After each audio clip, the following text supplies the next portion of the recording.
zanjye byari bugufi yo guhanuka, intambwe zanjye zari zinaniwe, waraje Yesu unyoboze neza, none turi kumwe uramfashe, waraje Yesu unyoboze ubwenge, none turi kumwe. Data twese uri mu ijuru, Mana se umwami wacu Yesu Kristo, tugushimiye umwanya mwiza uduhaye kuganira ijambo ryawe.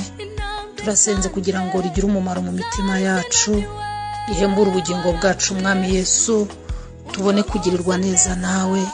Ijambo ryawe icyo waritumye mwami rizagisohoza, niyo mpamvu twe twisengeye n'imitima yacu kugira ngo umwuka wera arisobanure turyumve, umwuka wera arivugire muri twebwe imbere, kugira ngo icyo dushaka ari cyo dukora mwami. Kandi turasabye kugira ngo uwigisha n'uwigishwa tugabanire umugisha imbere y'amaso yawe. Dusabye byose twizeye Imana Data mu izina rya Yesu, amen. Yesu nashimwe. Nitwa Tengera Olive, umukristo w'inyarugenge. Shimiye Imana impaye aka kanya ngo tuganire ijambo ry'Imana.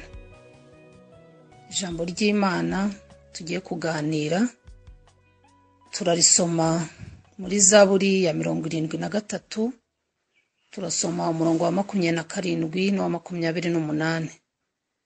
Turaza kongeraho irindi dusanga mu rwandiko rwandikiwe Abaheburayo ibice 10 umurongo wa 22. Intego y'iri jambo ni ukwegera Imana. Kwegera Imana niko kwiza kuri jye. Reka dusome Zaburi ya 73 umurongo wa 27 n'uwa 28. Kuko abakujya kure bazarimbuka, watsembye abakurekeshejwe no kurarikira bose. Ariko jyeweho kwegera Imana niko kwiza kuri jye. Umwami Uwiteka niwe ngize ubuhungiro, kugira ngo namamaze imirimo wakoze yose. Amen. Imana nishimwe. Turongeraho rya jambo twavuze rwandiko rwandikiwe Abaheburayo ibice ni 10, turasoma ku murongo wa 22. Aravuga ngo twegere dufite imitima y'ukuri, twizera rwose tudashidikanya, imitima yacu iminjiriweho gukurwamo kwimenyaho ibibi, n'imibiri yacu yuhagijwe amazi. Imana yacu nitugirire neza, Imana yacu nidufashe. N'amagambo numva Imana yashyize ku mutima wanjye kugira ngo tuganire. Nahaye intego uvuga ngo kwegera Imana niko kwiza kuri jye. Yesu naduhana umugisha. Dusomye Zaburi ya 73. Bibiliya itwereka ko ari Zaburi y'uwitwa Asafu. Itangira ivuga ngo Uwiteka n'ukuri agira neza, Abisiraheli bafite imitima iboneye. Asafu uyu bigaragara ko yafashe uyu mwanzuro wo kwegera Imana abonye ko Uwiteka agirira neza Abisiraheli bafite imitima iboneye. Ariko mbere yaho ubona Bibiliya itwereka ko yabanje kuraranganya amaso ahandi, hatari ukwegera Imana, hatari ukubana nayo, hatari ukuyitumbira, hatari ukuyiba hafi. Kuko iyo dusomye ku murongo wa 2 dusanga atubwira ngo ariko jyeweho ibirenge byanjye byari bugufi bwo guhanuka, intambwe zanjye zari zisigaje hato zikanyerera, kuko nagiriraga ishyara bibone ubwo narebaga abanyabyaha baguwe nezwa, kuko batababazwa mu ipfa ryabo, ahubwo imbaraga zabo zirakomera. Ntibagira imibabaro nk'abandi, ntibaterwa ibyago nk'abandi. Nicyo gituma ubwibone buba nk'urunigi mu majosi yabo, urugomo rukabatwikira nk'igishura. Iyo urebye Asafu ubona amaso yarayatindije mu isi cyane, aho yitegereza abanyabyaha n'abibone ngo akabagirira ishyari. Ibyo bituma ngo ibirenge bye n'intambwe ze zigera hafi yo guhanuka, ngo zari hafi yo guhanuka niko abyihamiriza. Yabagiriye ishyari, areba uko babayeho, areba uburyo ngo amaso yabo avanwe umutwe no kubyibuha kwabo, areba ukuntu ngo bafite ibiritu by'umutima w'umuntu yakwifuza, areba ukuntu ngo ari nk'abavuga rikijyana. Ibyo bituma umutima urangarira mu isi cyane, utindayo, ajya kure y'Imana. Iyo dusomye ku murongo wa 13 dusanga yarageze naho yicuza. Aravuga ngo nukuri nogereje ubusa umutima wanjye, kudacumura na gukarabiye ubusa. Imana yacu idufashe. Asafu yarageze kure, hahandi yicuza, gukizwa kwe handi yicuza, kudakora icyaha kwe hahandi yicuza, kuba yaritiriwe Imana, kubera kurangarira mu isi, kubera gutinda mu isi, kubera gutinda mu banyabyaha no kureba uko babayeho n'imibereho yabo. Ibyo bituma umutima ugenda ujya kure y'Imana. Kubera gutindayo ngo yajyaga abona ngo amaso yabo avanwe umutwe no kubyibuha kwabo, ngo yabareba ngo akabona baguwe neza, bafite amahoro, ngo nta kibi bikanga, ngo yewe ngo no mu ipfa ryabo ntibababara. Yavuze ibintu byinshi Asafu kubera gutinda mu isi no gutinda n'abanyabyaha. Ariko ageze ku murongo wa 16 asa nkaho Imana yamukebuye. Aravuga ngo natekereje uko nabasha kubimenya, birandushya, biranananira, ngo kugeza aho nagiriye ahera h'Imana nkita ku iherezo rya babandi. Imana yacu nidufashe. Iyo turi mu isi, dutinze mu isi, imitima yacu itinze mu isi, ituyeyo, tuba turi kure y'Imana. Na Bibiliya niko itubwira ngo iyo turi wacu mu mubiri tuba turi kure y'Imana. Asafu yatinze mu banyabyaha, mu bibone, uko yabarebaga nuko yabagenzuraga, umutima ujya kure y'Imana, ntiyanatahura, bigeza aho yicuza icyo yakirijwe, bigeza aho yicuza icyo yamenyeye Imana, bigeza aho yicuza icyo yogereje umutima we, bigeza aho yicuza ngo kudacumura na gukarabiye ubusa. Imana nitugirire neza. Iyo umuntu avuye ku Mana atekereza kubi kwinshi, ajya kure koko, kuburyo atangira no kwicuza iby'agakiza yinjiyemo, n'iby'urugendo, n'ibyo kujya mu ijuru bikibagirana muri we, n'inzira yari yarafashe igororotse ikibagirana muri we, agasigara amaso yahanze mu isi aho yerekeje umutima.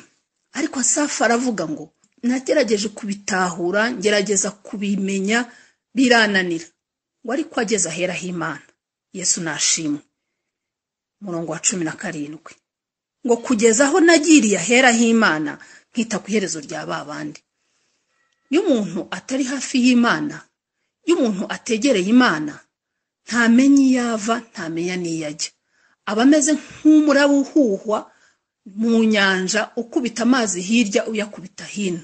Ariko ngo Asafu ageze hafi y'Imana, agiye ahera h'Imana, ngo nibwo yatahuye amaherezo ya babandi.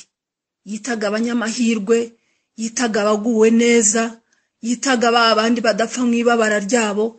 Ngo yaraharebye ngo abona aho Imana ibashyira, ngo nukuri bashyira hanyerera, urabagusha bagasenyuka. Imana nidufashe. Kwegera Imana nibyo bituma imitima yacu ibasha guhweza, amashusho yacu agahweza, tukamenya ibyo twiringizwa, nkuko Paulo yabyanditse ati imitima yanyu ihweze, mumenye ibyo mwiringizwa nibahamagara. Imana yacu dufashe kandi tugirire neza. Iyo umuntu ari hafi y'Imana niho atahura amabanga, niho amenya iyava n'iyajya, niho abona icyerekezo. Asafu yarageze kure, hahandi yicuza n'ibyo yinjiriye muri aka gakiza. Ku murongo wa 27 twasomye niho amaze gutahura iherezo rya babandi yitaga abanyamahirwe.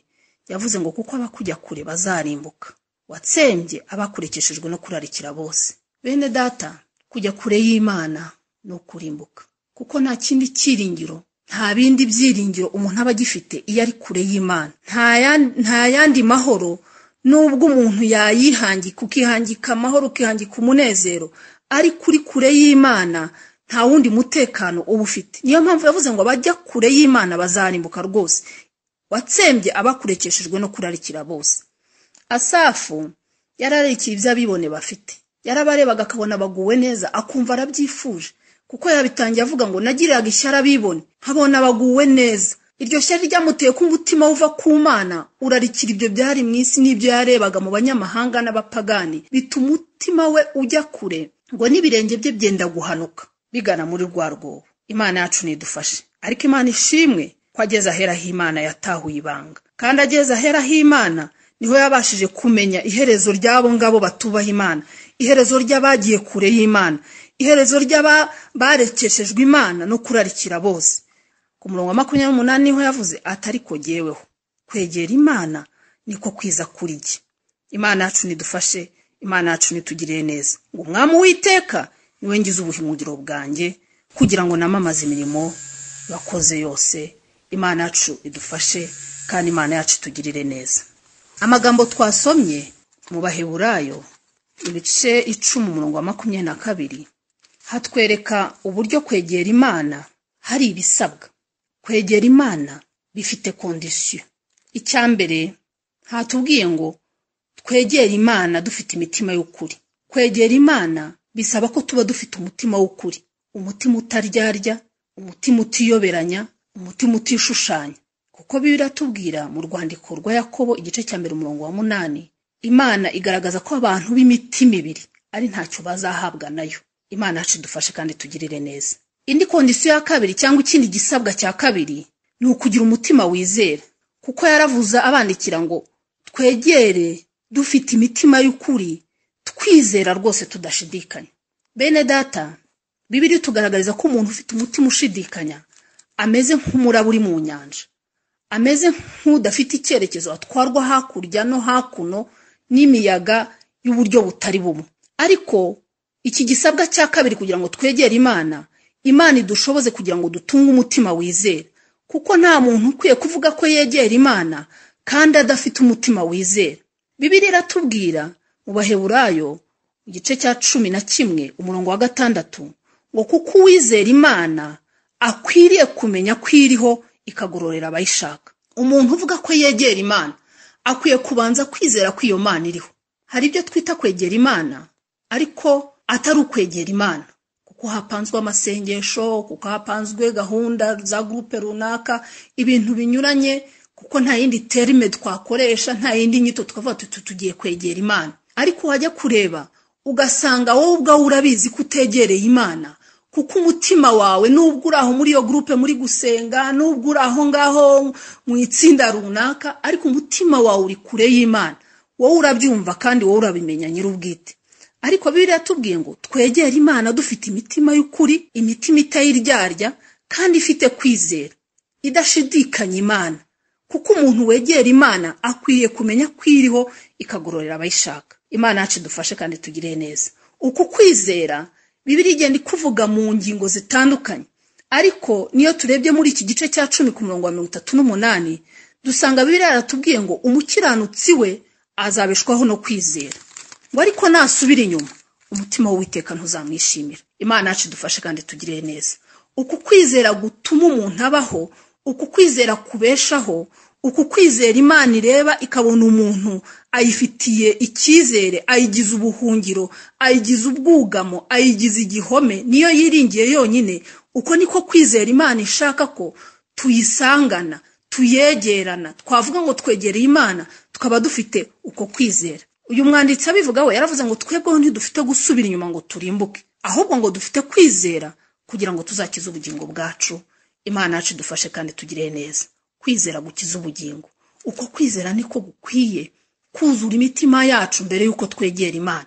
Ukwizera gukiza ubugingo, atari ukwizera nka kwa kundi biri tubwira ngo bene uko n'abadayimoni barakugira. Kwizera ko Imana iriho, kwizera ko n'abadayimoni bariho, kwizera ibiboneka. Ahubwo dukwiye kwizera kwa kundi Imana ireba ikavuga iti uyu muntu aranyizera, ntafite imitima ibiri, ntafite umutima uryarya, afite umutima w'ukuri. Imana yacu dufashe, Imana yacu tugirire neza. Ikindi cya gatatu ngo ni ukugira umutima wera. Bibiliya yatubwiye ngo dufite imitima yacu iminjiriweho gukurwamo kwimenyaho ibibi, ndetse n'imibiri yacu yuhagirwa amazi meza. Yesu natugirire neza. Imana ikwiye kudufasha kugira ngo twegere Imana dufite imitima yera. Umutima wera ni utuma twegerana n'uwera, kuko Imana ari yera, dukwiye kuyegera turabera. Imana idufashe. Birashoboka ko iyo twita inyito yo kwegera Imana, haba mu ubwanjye ndi gusenga, haba mu itsinda runaka n'abandimo, nagenda rwose n'abantu bakabona nayegereye kuko ari ko inyito imeze. Ariko noneho Imana yajya kureba ikabona uwo mutima ntukwiye no kuyitunguka imbere. Umutima wera niwo Imana ishaka, umutima wera niwo Imana ikeneye kugira ngo ibashe kwegerana natwe, kuko nayo ari yera. Imana yacu idufashe. Kandi burya nyiri umutima niwe wimenyaho akamenya ko yejejwe cyangwa atejejweho ibyaha. Bibiliya itubwira neza ko umutima utejejwe ubwawo uradushinja. Pawulo yandikira Timoteyo, yamubwiye mu rwandiko yamwandikiye rwa mbere igice cya mbere ku murongo wa 19, yamubwiye iby'umutima uticira urubanza. Aramubwira ati, reka nayo tuyasome. Urwandiko rwa mbere Pawulo yandikiye Timoteyo igice ni cya mbere ku murongo wa 19. Aramubwira ngo ukomeje kwizera kandi ufite umutima uticira urubanza, uwo mutima bamwe barawuretse bahinduka nk'inkugi imenetse ku byo kwizera. Imana yacu idufashe kandi tugirire neza. Uyu mutima wera ujya imbere y'Imana wumva wejejwe, utakigucira urubanza, wumva wamaze gukurwaho icyaha n'igisa nacyo. Kandi noneho uyu mutima nyir'ubwite arabimenya ko wera cyangwa utera, kuko iyo turi imbere y'Imana birashoboka ko umuntu muri gusengana atabimenya, birashoboka ko ibyishe ibwina nka kwa kuno umuririmbyi uwo muri kumwe atabimenya, nubwo mwafashe icyo gihe cyo kwegera Imana. Ariko noneho Imana yo nawe nyir'ubwite nyir'umutima murabimenya. Ariko Bibiliya yatubwiye ngo nitwegera Imana tuyegere dufite imitima iminjiriweho gukurwaho, kwimenyaho ibibi. Imana yacu dufashe, Imana yacu tugirire neza. Bene data, Asafu yamaze igihe kinini ari mu isi araranganya amaso, umutima yarawukuye ku Mana. Ariko ageze ahera h'Imana niho yafashe icyemezo, aravuga ati ngiye kwegera Imana. Afata n'umwanzuro aravuga ati jyeweho mbonye ko kwegera Imana ariko kwiza kuri jye, kuko Uwiteka ari we ngize ubuhungiro bwanjye, kuko Uwiteka ari we ngize ubwugamo. Imana yacu dufashe, Imana yacu tugirire neza. Imana idufashe tuyegere, ariko mu kuyegera kwacu tubanze twuzuze ibisabwa. Tubanze tugire wa mutima w'ukuri Imana idushakaho, umutima utishushanya, umutima utiyoberanya imbere yawo. Imana idufashe tugire umutima wizera, kandi Imana idushoboze kugira umutima wera, tuyegere twejejwe, kuko ari byo dusabwa n'ijambo ryayo. Kandi kwegera Imana niko kwiza, kuko gutuma tuyibonaho ubuhungiro, gutuma tuyibonaho ubwihisho. Ijambo ry'Imana riratubwira muri Zaburi ngo bamwe biringira amagare yabo, abandi bakiringira amafarasi, ariko twebweho tuzavuga izina ry'Uwiteka Imana yacu. Ibyishingikiro by'abantu biba byinshi, yewe hari n'igihe bigera bigakurwaho, umuntu akaba atagifite ikishingikiro cyangwa icyo yishingikirijeho. Ariko twebweho kwegera Imana niko kwiza kuri twe, kugira ngo tubone mu Uwiteka ubuhungiro, aba ari we tubona mu ubwihisho, bitume tubasha kwamamaza imirimo yose yakoze. Kwegera Imana kutubashisha kuyihishamo, kwegera Imana kutubashisha kwamamaza imirimo yose yakoze. Imana yacu dufashe, Imana yacu tugire neza. Bene data, twegera Imana, kuko kwegera Imana ariko kwiza kuri twe. Bene data, dukura amaso ku kindi icyo ari cyo cyose cyakishingikirizwaho, kuko Uwiteka niwe tubona mu buhungiro. Imana yacu dufashe, kandi igituma tumuhungiraho ngo nukugira ngo tubashe kwamamaza imirimo yose yakoze. Yesu abaho umugisha. Amen. Mana, tugushimiye ijambo ryawe. Ijambo ryawe nitabaza, ijambo ryawe n'imbuto itabora. Kandi Dawidi yaravuze ngo nabiki ijambo ryawe mu mutima kugira ngo ntagucumuraho. Turasenze kugira ngo ijambo ryawe twumvise Mana rigende ryera imbuto amagana n'amagana, kandi umwuka wera dushoboze kuryumva no kuryitaho no gukora ibyaryo, atari gupfa kuryumva gusa, ahubwo dushobozwe n'Imana muri byose. Dusabye twizeye Imana Data mu izina rya Yesu. Amen.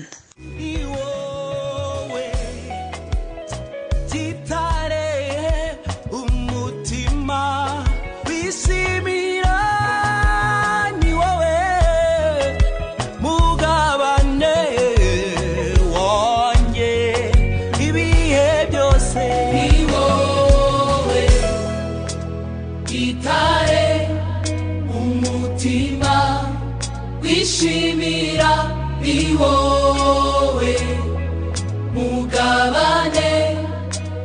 wawe